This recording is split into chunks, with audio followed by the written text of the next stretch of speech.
بسم اللہ الرحمن الرحیم. ڈیئر اسٹوڈینٹس، آج ہم پڑھیں گے prepositions set number 8. Dear students, prepositions کے استعمال سے الفاظ کے معنی بدل جاتے ہیں، لہٰذا پریپوزیشنز کے صحیح استعمال کے لیے ان الفاظ کے معنی اچھی طرح سے یاد کر لیں. ڈیش اگینسٹ ٹکرانا، ڈیف ٹو کان نہ دھرنا، ڈیل ود سلوک کرنا سلجھانا، ڈیلائٹڈ ایٹ یا delighted by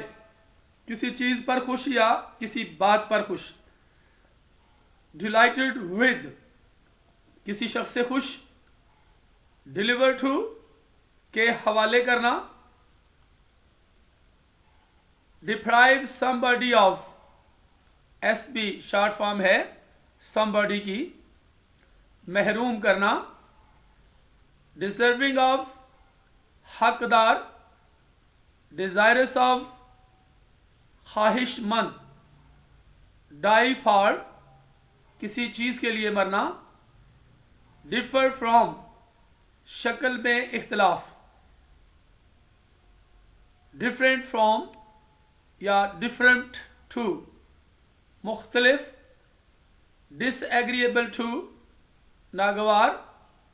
dish appointed at یا ڈس اپوائنٹڈ اباؤٹ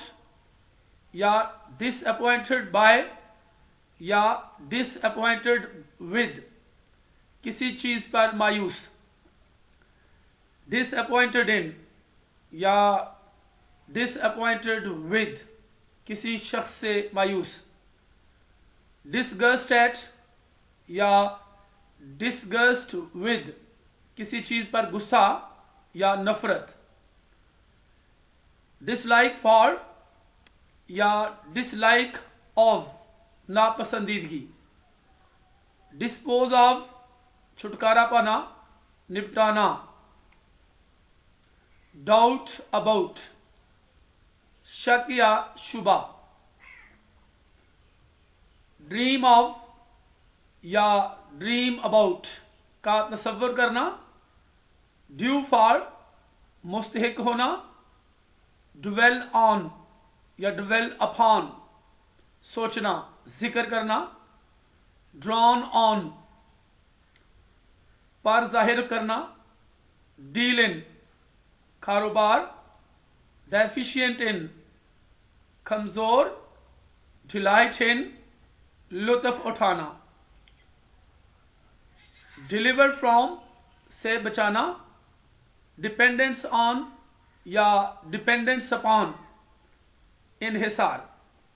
ڈسینٹ فرام نسب، ڈیزائر فار خواہش، ڈیوائڈ آف خالی، ڈائی آف یا ڈائی فرام بیماری یا بھوک سے مرنا، ڈفر ود رائے میں اختلاف، ڈیلیجنٹ ان یا اباؤٹ محنتی،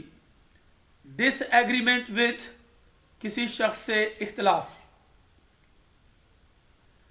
ڈس ایگریمنٹ آن یا ڈس ایگریمنٹ اباؤٹ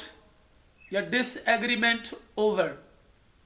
کسی چیز پر اختلاف، ڈسگریس ٹو رسوائی، ڈسگسٹ فار کسی شخص کے لیے نفرت، ڈسپلیزڈ ود ناخوش، ڈسٹنگوش فرام فرق کرنا، ڈرا بیک ٹو یا ڈرا بیک آف خرابی، ڈیو ٹو کی وجہ سے، ڈویل ان یا ڈویل ایٹ کسی جگہ رہنا. ڈیئر اسٹوڈینٹس، اس کے ساتھ ہی پریپوزیشنز سیٹ نمبر 8 ختم ہوتا ہے. تو نیکسٹ ملتے ہیں اگلی ویڈیو میں. اللہ حافظ.